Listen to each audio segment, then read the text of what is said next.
Shalom saudara-saudara. Pada saat ini kita akan belajar lagi tentang pernikahan. Mungkin untuk belajar ini kita membutuhkan 2 sesi lagi. Saja kita tundukkan kepala sebentar. Terima kasih Tuhan untuk segala anugerah-Mu bagi kami. Kami boleh mempelajari lagi kehendak-Mu bagi kami untuk mendapatkan kehidupan yang paling baik. Dan khususnya pada saat ini kehidupan berkeluarga, hubungan suami istri yang paling baik. Hadirlah tengah-tengah kami Roh Kudus untuk mengajar kami. Kami siap untuk mengerti dan melaksanakannya dalam hidup kami. Dalam nama Tuhan Yesus Kristus, kami mengucapkan segala syukur kami Tuhan. Terima kasih Tuhan. Amin. Oke, kita akan belajar tentang next. Saudara bisa perhatikan PowerPoint-nya. Harga pernikahan Kristen. Tidak gampang memiliki pernikahan Kristen yang baik. Ada harga yang harus dibayar. Atau judul lain yang saya bisa gunakan adalah Bila Cinta Telah Pudar. Sebab ini banyak yang menjadi alasan pasangan-pasangan untuk pisah atau bercerai karena sudah nggak ada cinta lagi. Kami sudah tidak saling mencintai. Jadi bila cinta telah pudar. Nah, kita akan membahas itu pada sesi pertama ini. Next. Bila cinta telah pudar. Kita akan membicarakan tentang kiatnya. Bagaimana memiliki pernikahan yang bahagia dan apa itu tindakan kasih yang perlu ada antara suami istri supaya mereka mempunyai pernikahan bahagia itu. Next. Kalau kita mendengar alasan kami akan cerai karena sudah tidak cinta lagi. Dulu memang waktu berpacaran rasanya cintanya menggebu-gebu. Kalau menikah dengan dia, si dia pasti akan bahagia, pasti akan sukses. Tapi setelah menikah baru tahu bahwa hal itu adalah ilusi. Sering setelah menikah 2-3 tahun mulai sadar bahwa cinta yang dulu diharapkannya pada waktu berpacaran ternyata sekarang sudah pudar. Jadi apa yang pudar sebenarnya? Yang pudar adalah beberapa macam cinta ini yang bisa pudar, yaitu cinta remaja. Pada waktu remaja tentunya rasanya cintanya menggebu-gebu, luar biasa. Dia satu-satunya bagiku, aku satu-satunya bagi dia. Kalau kami menikah pasti kami akan bahagia. Karena rasa cinta kami begitu besarnya atau begitu gedenya. Yang kedua adalah cinta berahi. Wah, saya sangat tertarik sama dia. Saya sangat terangsang dengan dia. Saya sangat mengasihi dia. Pasti akan bahagia kalau menikah. Karena cinta berahinya rasanya tinggi sekali. Cinta monyet. Wah, dia cantik sekali atau dia ganteng sekali. Wah, saya cinta sekali dengan dia. Dan dalam bahasa Inggrisnya malah namanya itu aneh, puppy love, cinta anak anjing. Nah, cinta-cinta, 4 macam cinta ini adalah cinta yang ternyata tidak langgeng. Sering dengan berjalannya waktu berkurang, bahkan bisa pudar, bisa habis. Dan kalau habis segala macam masalah akan timbul. Karena yang tadinya diharapkan bisa menjadi landasan, ternyata cinta-cinta ini tidak bisa menjadi landasan pernikahan, tidak mampu, tidak kuat. Bukan fondasi yang kuat, bukan fondasi yang kokoh. Cinta remaja tidak bisa jadi landasan yang kuat untuk pernikahan yang bahagia. Cinta demikian juga cinta berahi, cinta monyet, dan puppy love.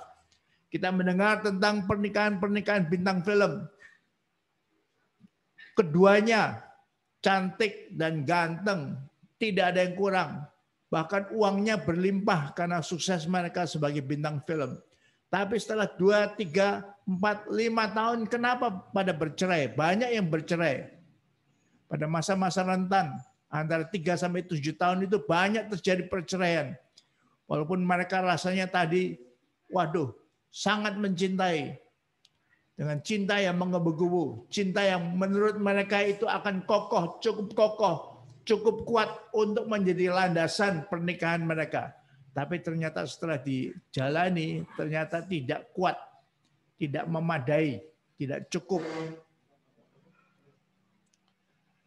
Next.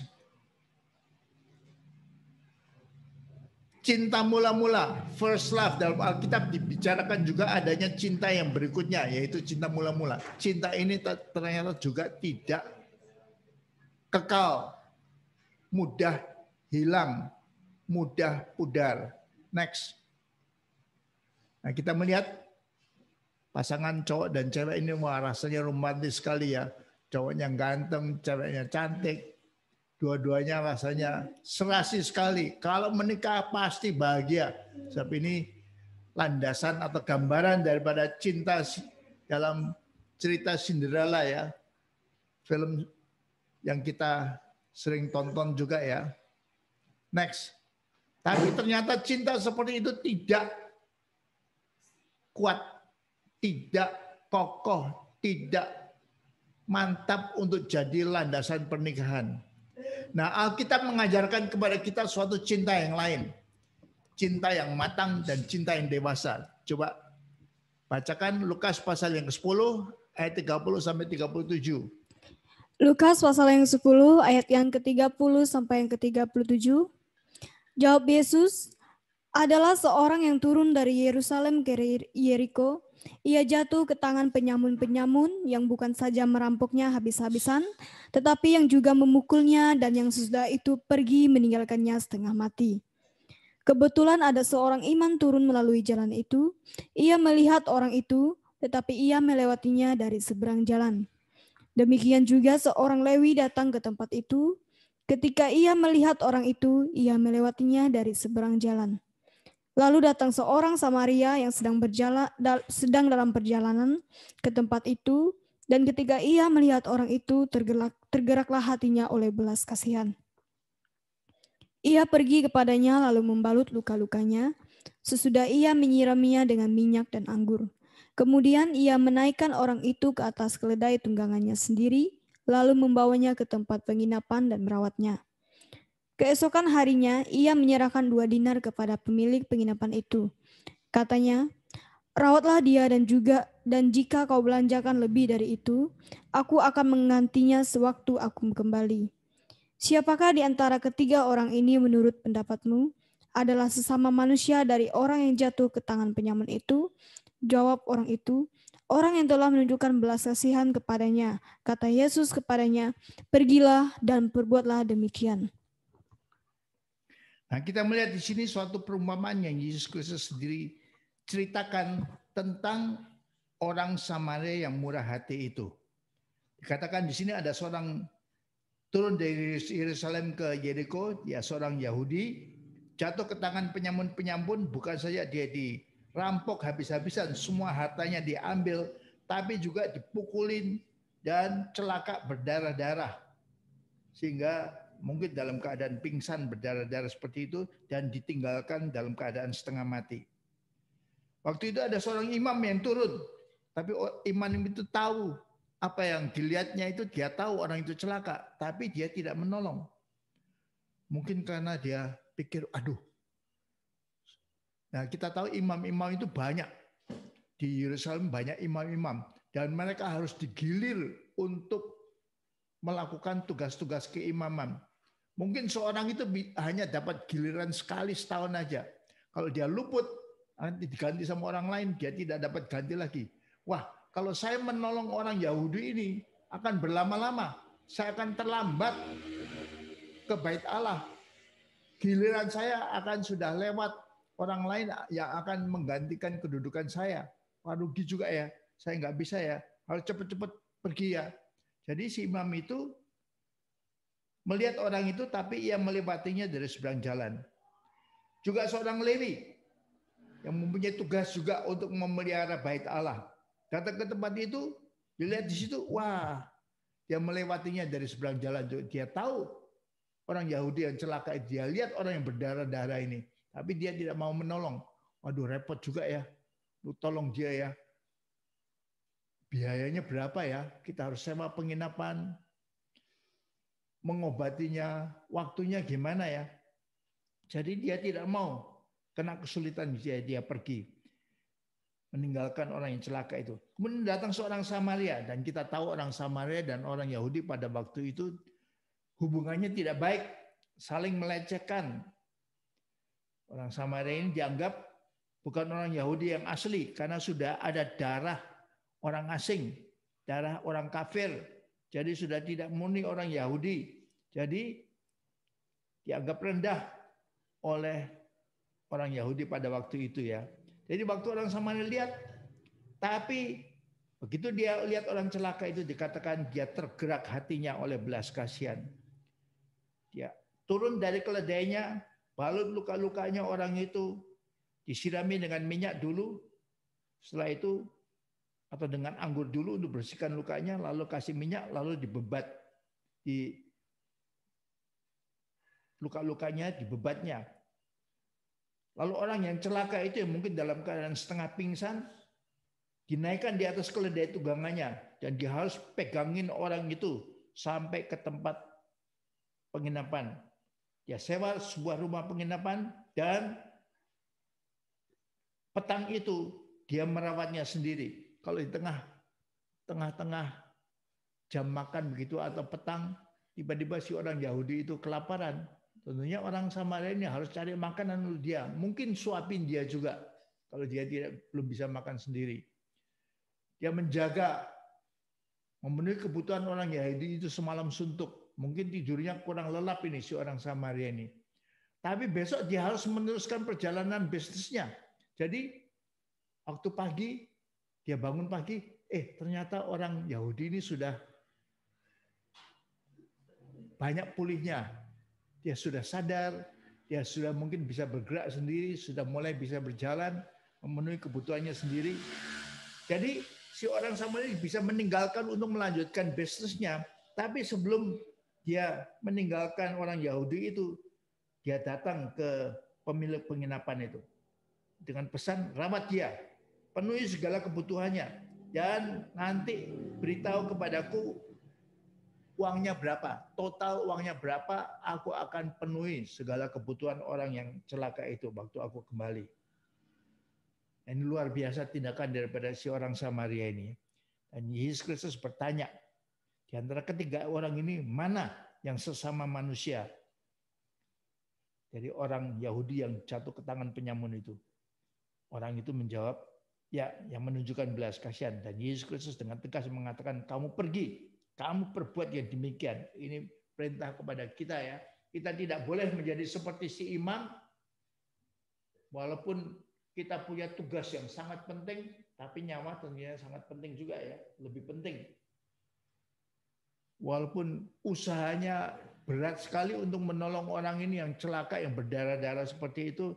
Tapi Kristus mengatakan pergilah dan perbuatlah demikian. Ini tentunya bukan hanya perintah kepada orang yang bertanya kepada Yesus Kristus, tapi perintah kepada kita semua ya untuk pergi dan melakukan seperti apa yang dilakukan oleh orang Samaria ini. Jadi kita melihat dalam orang Samaria ini contohnya cinta yang matang dan dewasa. Cintanya bukan cinta remaja. Kalau cinta remaja nggak mau. Mungkin si orang Lewi punya cinta seperti cinta remaja. Nggak mau dia berkorban begitu banyaknya. Jadi orangnya sudah hitung harganya. Mungkin dia sudah, sebelum dia menolong orang Yahudi, dia sudah keluarkan kalkulator dan dihitung. Ya mahal sekali ya. Untuk tolong orang ini mahal sekali ya. Tapi dia tetap rela melakukan itu. Dia sudah tahu harganya mahal untuk tolong si orang Yahudi itu. Tapi dia tetap ambil keputusan dia mau berkorban banyak. Dan cinta seperti ini bukan cinta yang menggebu-gebu seperti cinta remaja. Bukan cinta monyet atau puppy love itu. Tapi ini dilakukan dengan kepala dingin. Dia tahu berat. Untuk menolong orang ini berat. Tapi saya akan lakukan. Walaupun tidak dengan ketawa-ketawa, tidak dengan sukacita. Sebab dia tahu malam hari itu dia harus memenuhi kebutuhan si orang sakit ini. Jadi motornya apa? Motornya bukan emosi. Kalau cinta remaja itu motornya emosi. Ini motornya bukan emosi. Motornya adalah will. His will. Kehendaknya. Aku berkehendak untuk tolong dia sampai tuntas. Sampai selesai. Sampai semua kebutuhannya terpenuhi. Jadi itu kehendak yang luar biasa. Dan ini cinta yang matang. Cinta yang dewasa. Cinta yang harus ada juga di dalam hubungan suami istri. Hanya orang yang matang aja. Hanya orang yang dewasa aja bisa mempunyai cinta seperti ini. Orang-orang yang masih kekanak-kanakan, masih remaja, masih muda-mudi, tidak mampu mempunyai kasih seperti ini. Bahkan si imam dan si orang Lewi tidak mampu dan tidak mau melakukan apa yang Kristus perintahkan kepada kita. Pergilah dan perbuatlah demikian. Suatu patokan bagi kita untuk rela juga melakukan cinta yang matang dan dewasa ini. Next. Nah, kita lihat ini bagaimana gambarannya keledai. Keledainya cuma satu, mestinya keledainya tunggangan si orang Samaria yang pakaiannya lengkap itu, tapi digunakan untuk menopang, ditunggangi oleh si orang Yahudi yang kelihatannya seperti setengah pingsan itu ya, karena luka-luka yang dideritanya. Nah, next. Nah, kita sekarang lihat kalau orang tanya kepada hamba-hamba Tuhan, Pak Pendeta, gimana sih punya pernikahan bahagia? Apa sih yang harus kita lakukan? Kalau Anda sebagai pembina muda-mudi, tentunya mereka mungkin akan tanya juga, gimana sih Kak? Gimana Kak untuk nanti kalau saya nikah sama si A ini, gimana kita bisa bahagia? Saya kan belum pernah nikah. Gimana caranya? Nah, caranya itu apa? Ya saya tuliskan nih dalam Kiat Pernikahan Bahagia. Poin-poinnya pertama, tambah banyak suami istri mau melakukan tindakan kasih, tambah berbahagia pernikahan mereka. Ini sama seperti si orang Samaria ya. Tindakan-tindakan kasihnya banyak. Dia turun dari keledainya, ambil anggurnya, bersihkan luka-lukanya, udah bersih, kasih minyak, kemudian dibebat. Satu luka dibebat. Luka yang berikutnya, sampai semua lukanya sudah dibebat. Kemudian orang itu walaupun berat diangkat, naikkan di atas keledainya, lalu dipegangin, mungkin berjalan beberapa kilometer karena tentunya waktu itu tidak ada kendaraan seperti kita ya. Kita bisa panggil Grab atau Gojek untuk pergi ke losmen atau ke hotel. Tapi waktu itu tidak ada. Dia harus cari sendiri rumah penginapan. Mungkin harus berjalan beberapa 1, 2, 3 kilometer untuk menolong si orang Yahudi ini. Jadi poin yang pertama, tambah banyak suami istri. Suami mau melakukan ini kepada istrinya dan istri mau melakukan kepada suaminya. Tambah bahagia mereka.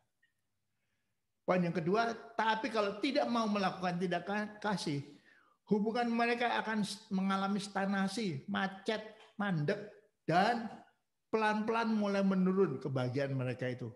Tadinya bahagianya sudah segini tingginya, tapi sekarang mulai menurun. Karena tidak mau lagi melakukan tindakan-tindakan kasih. Saling cuek. Tidak mau melakukan tindakan kasih. Dan poin yang ketiga, tambah banyak mereka melakukan tindakan kebencian. Lawannya tindakan kasih adalah tindakan kebencian. Tambah merosot kualitas pernikahan mereka. Dan merosotnya cepat. Kalau nomor 2 itu tidak ada tindakan kasih, merosotnya masih pelan-pelan. Tapi timbulnya tindakan kebencian, merosotnya cepat sekali. Sekali tempeleng istri aja, waduh, timbulnya kebenciannya besar sekali. Sekali jitak suaminya yang lagi baca koran di sofa, dari belakang dijitak itu, karena kebencian istri kepada suaminya, itu langsung sakit hatinya. Sang suami itu. Sang suami yang seharian punya istri yang cerewet, yang marah-marah terus, yang bodoh-bodohin dia, bego-begoin dia, itu akan menimbulkan kebencian yang dalam karena tindakan kebencian daripada pasangannya. Jadi ini sederhana ya, prinsip ini sederhana. Mau punya pernikahan bahagia, lakukan tindakan kasih. Bukan hanya merasa kasih ya, tapi tindakan action. Suatu tindakan real untuk menyatakan kasih. Seperti yang dilakukan oleh orang Samaria yang murah hati itu. Tapi tidak melakukan itu, macet, mulai mandek, stagnasi, dan hubungan mereka mulai merosot. Walaupun pertama merosotnya pelan-pelan ya. Tapi kemudian ditambah dengan tindakan kebencian, kata-kata yang kasar, maki-makian, marah, dan mulai melakukan tindakan kebencian secara fisik, mulai main cubit, mulai main tempeleng, mulai main tonjok, tentunya tambah cepat sekali. Ini merosot nomor 3 itu merosotnya kualitas pernikahan akan cepat sekali. Dan kalau tidak diatasi, cerai mereka. Walaupun 3 tahun, walaupun 5 tahun baru pernikahan, walaupun 7 tahun, itu masa-masa yang gawat itu, masa-masa rentan pernikahan itu. Kalau sudah lewat 10 tahun bisa diatasi, artinya sudah mulai melakukan tindakan-tindakan pertama itu, tindakan kasih. Dan pernikahan itu lebih langgeng, lebih tahan lama. Tapi tahun ketiga sampai tahun ketujuh pernikahan mereka itu tahun-tahun rentan, tahun-tahun gampangnya pecah pernikahan mereka karena kalau tidak hati-hati, mereka tidak ngerti akan firman Allah ini, prinsip ini, mereka akan melakukan tindakan-tindakan kebencian. Mereka mulai saling bohong, saling cuek, peduli amat. Saya mau minum-minum sama teman-teman habis pulang dari kantor, mau minum-minum sama teman-teman atau mau main judi sama teman-teman, ya udah pulang jam 11 malam. Tentunya istri di rumah akan penuh dengan kemarahan dan kebencian. Dan itu melanggar kiat pernikahan. Cara-cara memiliki pernikahan yang bahagia ini. Next. Jadi kiat ini tidak bisa dilanggar ya. Kalau dilanggar akan terjadi banyak masalah. Nah, biasanya muda-mudi atau mereka yang baru nikah itu kemudian tanya begini, kenapa waktu dulu pacaran kok nyaman sekali ya? Begitu indahnya. Karena banyaknya tindakan kasih. Sesuai dengan prinsip pertama dari kiat tadi ya. Banyak tindakan kasih walaupun belum suami istri. Itu akan menyebabkan hubungan mereka jadi erat. Begitu indah waktu pacaran dulu. Ya karena cowok dan cewek yang belum menikah itu banyak melakukan tindakan kasih. Misalkan ini kalau di Jakarta Barat, Jakarta Timur, lalu Bekasi. Misalkan si cewek tinggalnya di Bekasi, si cowok tinggalnya di Jakarta Barat. Nah, mau jemput, mau antar ceweknya ke kampus yang harus masuk jam 8, mungkin dari jam 4 atau jam 5 pagi, si cowoknya sudah siap-siap, sudah mandi, sudah naik motornya, mungkin 1 jam lebih, 1,5 jam. Sampai ke rumah cewek di Bekasi, kemudian antar ke kampusnya lagi, mungkin perlu perjalanan sampai 3 jam tuh, pagi-pagi itu, 3 jam. Pulangnya malamnya kalau mau pulang ke rumah juga mungkin sampai 3 jam. Kenapa mau cowok itu melakukan itu? Jemput si ceweknya di Bekasi, antar kembali dari kampus, lalu dia sendiri harus pulang, 1 jam, 2 jam lagi lewat jalan-jalan di Jakarta tengah malam seperti itu. Kenapa mau melakukan itu? Itu namanya tindakan kasih. Demi kekasihnya itu mau melakukan tindakan kasih itu. Mau jemput dari Jakarta Barat terus sampai Bekasi. Antar ke kampusnya. Mungkin kampusnya di UI lebih mengerikan lagi ya. Sampai ke Depok begitu. Wah, jauhnya berapa itu? Bisa 4-5 jam itu. Sekali jalan aja. Pulangnya nanti begitu juga kalau harus jemput si ceweknya. Tapi kenapa begitu indah? Ya karena cowoknya itu mau melakukan banyak tindakan kasih. Ceweknya akan membalas dengan banyak tindakan kasih. Makan bersama, senyum, kata-kata yang indah. Tidak ada kata-kata kasar. Tidak ada maki-makian. Tidak ada kata-kata melecehkan. Sesuai dengan prinsip tadi ya, kiat hubungan yang bahagia itu ya. Next. Mengapa kebahagiaan mulai pudar setelah hubungan itu diberkati dalam pernikahan? Kenapa? Nah ini sering ditanyakan, kenapa justru nikah bukan tambah bahagia? Justru nikah kok pernikahan hubungannya jadi pudar. Kebahagiaan kok tambah merosot. Karena pola pikir mereka segera berubah. Setelah seorang laki-laki, seorang pemuda menjadi suami, seorang pemudi menjadi istri, langsung pola pikirnya berubah menjadi salah. Nggak usah gitu-gituan lagi ya. Nggak usah bayar mahalnya lagi ya. Nggak asik ya. Kalau sudah nikah kita sudah tinggal bersama. Nggak perlu jemput sampai 2 jam, 3 jam mau ketemu sama si dia. Kita toh sudah nikah. Nggak perlu melakukan gitu-gituan lagi. Dulu waktu masih pacaran mau melakukan begitu-begituan. Tapi ini justru kesalahan. pada waktu sudah nikah ada pola pikir yang berubah seperti itu. Emosi semula menjadi pudar. Sudah nggak ada lagi. Karena istrinya sudah serumah dengan dia. Sudah setahun, sudah 2 tahun serumah. Sudah tahu sifat-sifat sesungguhnya. Sudah tahu sifat suaminya. Kalau tidur ngorok sekali. Mandinya males. Istrinya malas masak. Suami sudah tahu kelemahan-kelemahan istri dan mulai pudar itu. Emosi menggebu-gebunya tadinya yang belum tahu waktu berpacaran kan tidak tahu kebiasaan cowok dan ceweknya. Tapi sekarang menjadi pudar karena tahu. Kok begitu ya ternyata ya. Mulai kecewa, patah semangat. Jadi pola pikir mereka sudah berubah. Kok sekarang kan sudah nikah ya. Nggak perlu gitu-gituan lagi ya, nggak perlu baik-baikan ya, nggak perlu jemput tiap hari ya, nggak perlu bangun pagi jam 4 untuk jemput, untuk antar si sekarang istrinya ke kampus, nggak perlu lagi. Kamu sungguh-sungguh mau ke kampus, sana sewa Gojek atau Grab. Jangan minta saya untuk antar lagi ya, ngantuk ini, masa bangun jam 4, jam 5. Jam 6 untuk antar kamu ke kampus di Depok. Nggak perlu. Kamu ada uang toh? Nggak ada uang. Kerja. Ayo kerja. Ambil kerjaan sambilan.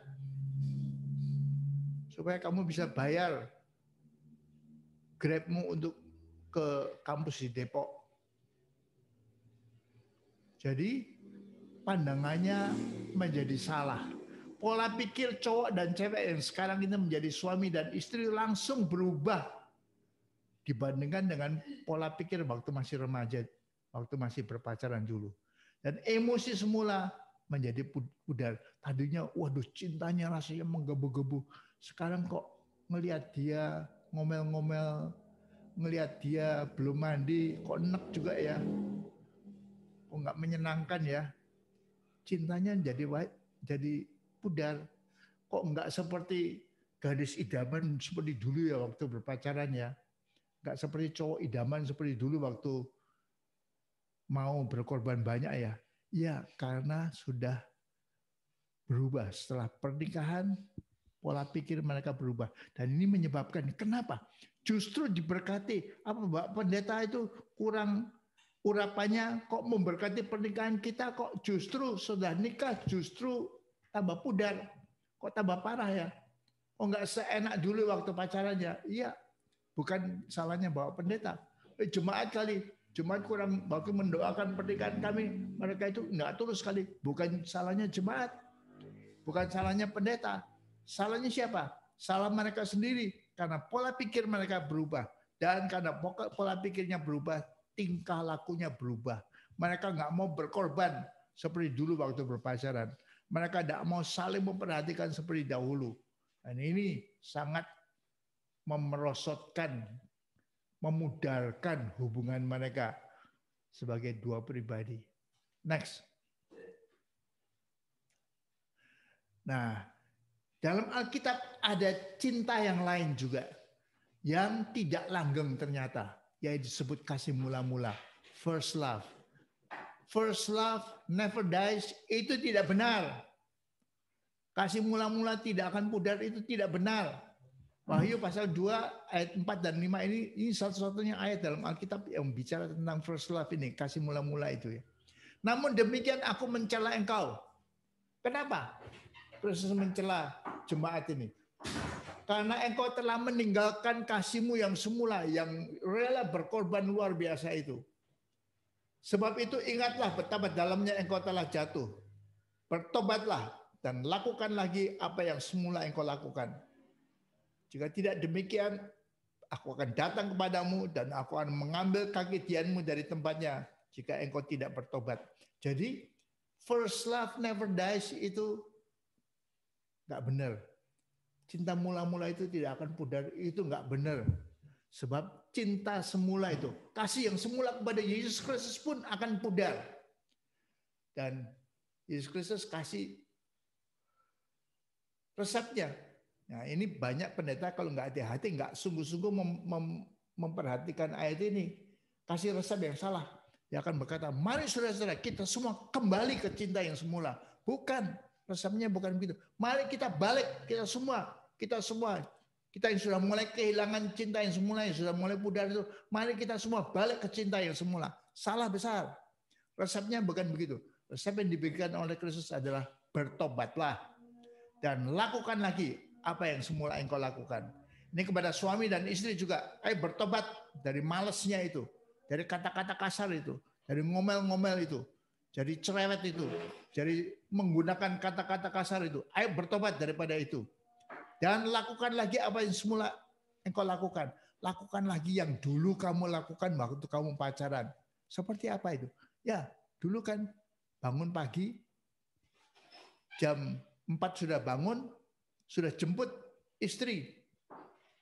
Beberapa jam melewati Jakarta untuk kembali, untuk menjemput ceweknya pada waktu itu ya, belum istrinya. Tapi sudah perhatikan itu. Bertobatlah. Jadi bertobat, putar balik. Jangan tetap males, jangan tetap bego-begoin suami, jangan tetap tempelengin istri, jangan main cubit dan sebagainya, jangan males. Ayo bertobat dari itu dan kembali, dan Yesus Kristus mengatakan lakukan lagi yang dulu kamu lakukan. Yang dulu, waktu dulu kamu masih cinta mula-mula itu kamu sedang lakukan, itu lakukan lagi. Nah, ini tentunya berlaku bukan hanya untuk suami istri ya. Ini berlaku juga untuk kasih mula-mula, kasih kita kepada Yesus Kristus. Kasih kita waktu kita masih memiliki kasih mula-mula, apa yang kita lakukan? Tiap minggu, bukan saja tiap minggu, kalau bisa tiap hari ke gereja. Tiap kali ada ibadah, entah itu PA atau kebaktian doa atau kebaktian rumah tangga, kita selalu hadir. Bukan saja hari Minggu, kita hadir. Kita mau melakukan ngajar sekolah minggu, mungkin juga ngajar remaja. Kita jadi pembina remaja dan guru sekolah minggu. Kita mau melakukan itu dulu. Kita mau besuk, kita mau menginjil kemana-mana.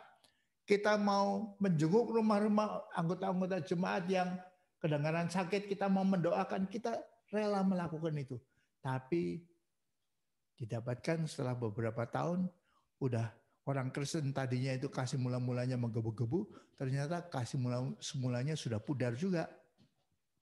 Engkau telah meninggalkan kasihmu yang semula, tegur daripada Tuhan ini.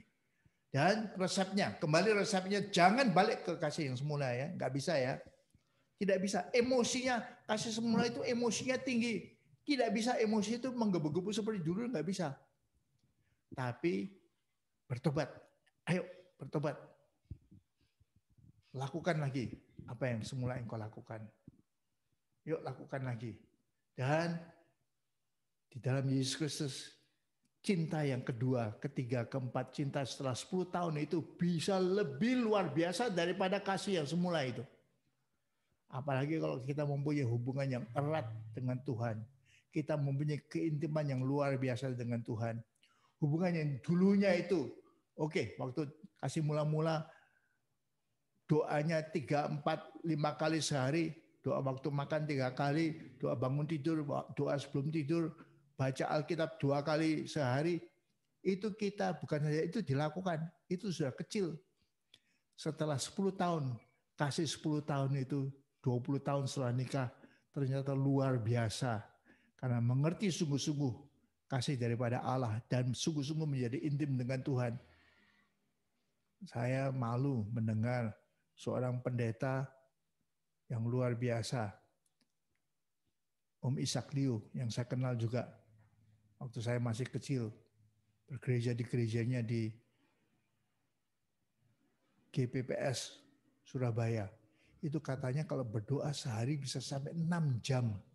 6 jam sehari. Tiap hari berdoa begitu lamanya. Saya waktu pertama-tama mau menggunakan olahraga sambil berdoa, doa sambil olahraga, itu 1 jam aja sudah susah. Bukan karena capeknya, enggak. Tapi kemampuan untuk konsentrasi, fokus kepada Tuhan waktu jalan sambil berdoa itu 1 jam sudah cukup, saya anggap sudah cukup lama. Tapi saya dengar, kok ada orang bisa berdoa 6 jam sehari ya. Pendoa siapa mungkin nggak sampai 6 jam. Mungkin 3-4 jam sehari.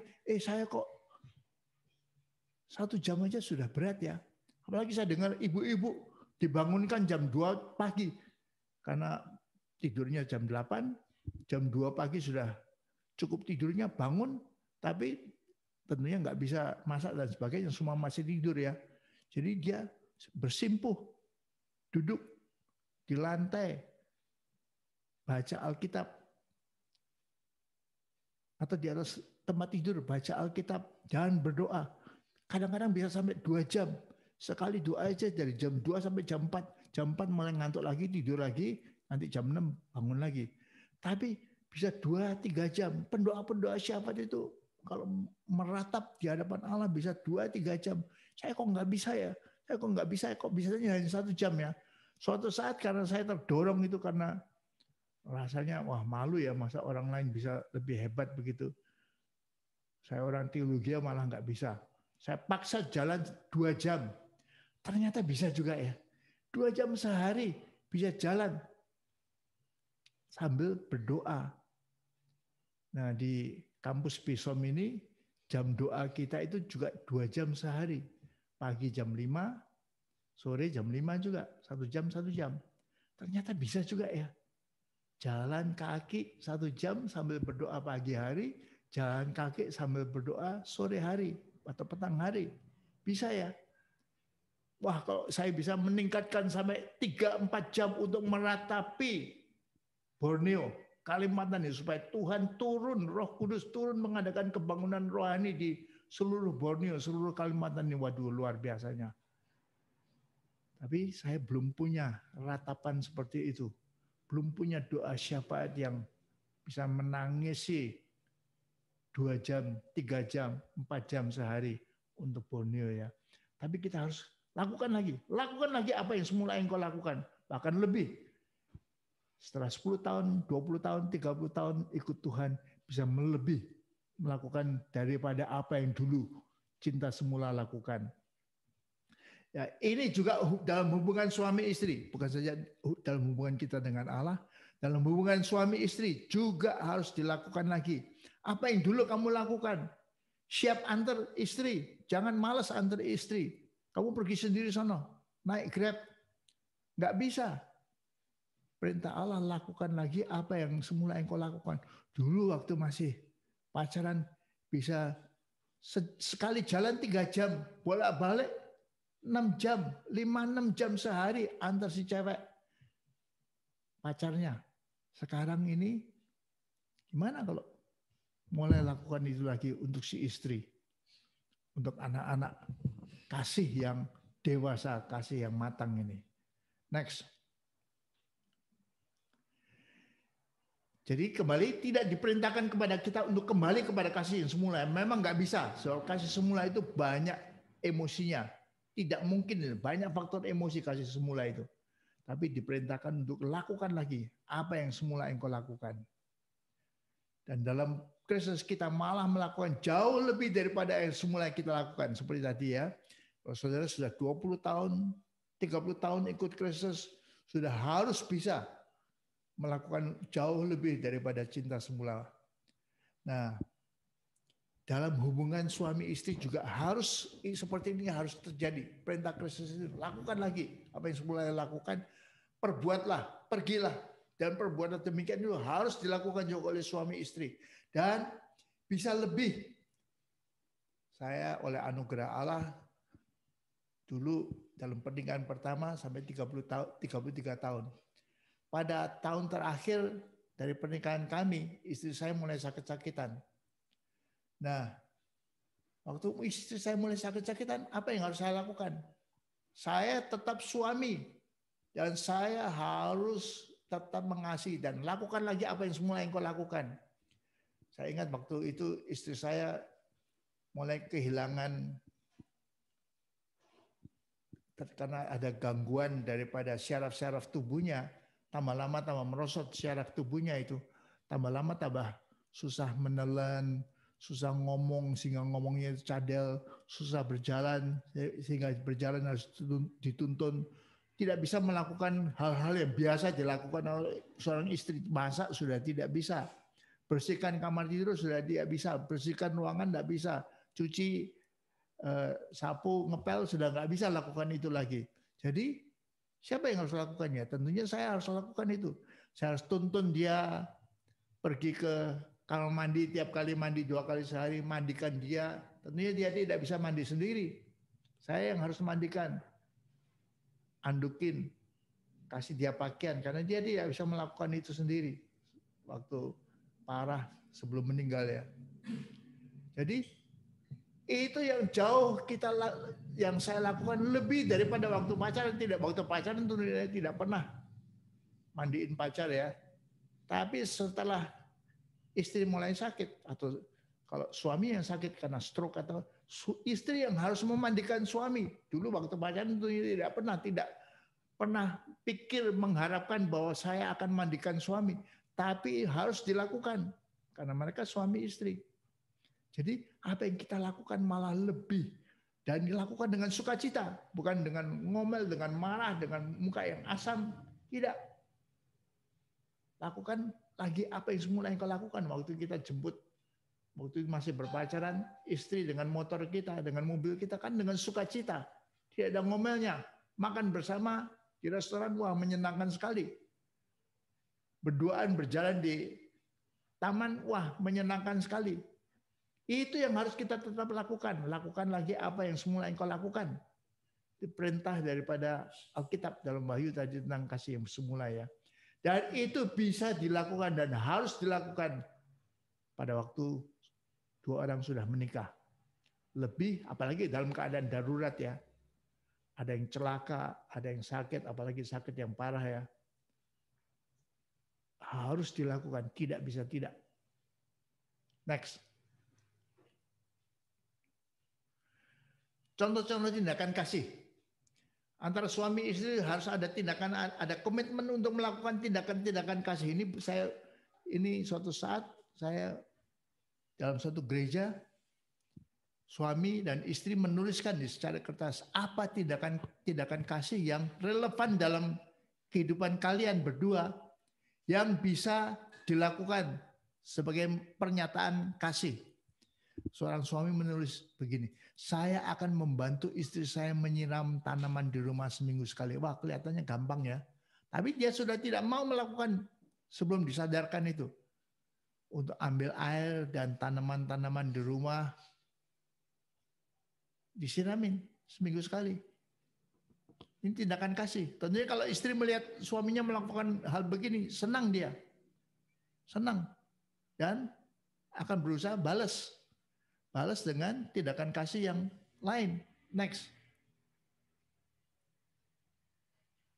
Saya akan berhenti memberi komentar tentang wanita cantik. Kalau tahu lagi jalan-jalan di mall, dia melihat seorang wanita yang seksi atau yang cantik, dan dia keceplosan kasih komentar, cewek itu cantik sekali ya. Istrinya mungkin diem, nggak marah di situ, tapi tertusuk hatinya, sakit hatinya. Wah, rasanya seluruh Jakarta nggak ada cewek secantik dia ya. Nah, termasuk istrinya kalau begitu. Istrinya tentunya tertusuk hatinya mendengar suaminya kasih komentar seperti itu ya.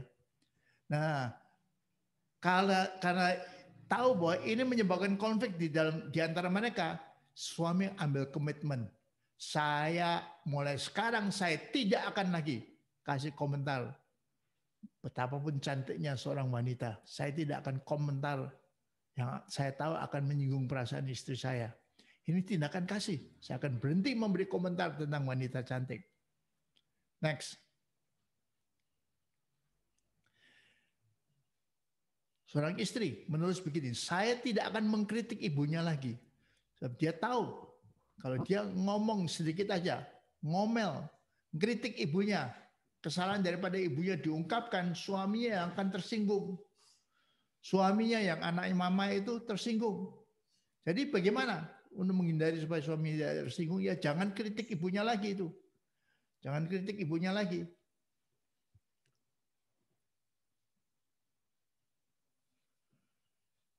Dengan demikian suaminya tidak akan tersinggung lagi dan hubungan mereka akan tetap baik.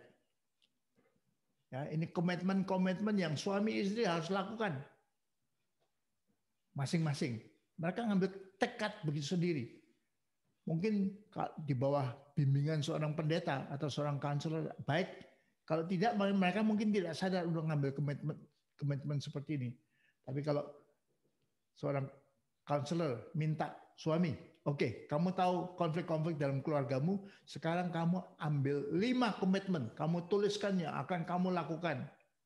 Istri juga 5 komitmen yang kamu harus tulis, yang kamu tahu akan meredakan konflik kalian itu. Jadi kalau si istri menulis, saya tidak akan mengkritik ibunya lagi, suaminya tidak akan tersinggung lagi karena mamanya tidak dikritik oleh istrinya. Next. Nah, ini KDRT ya.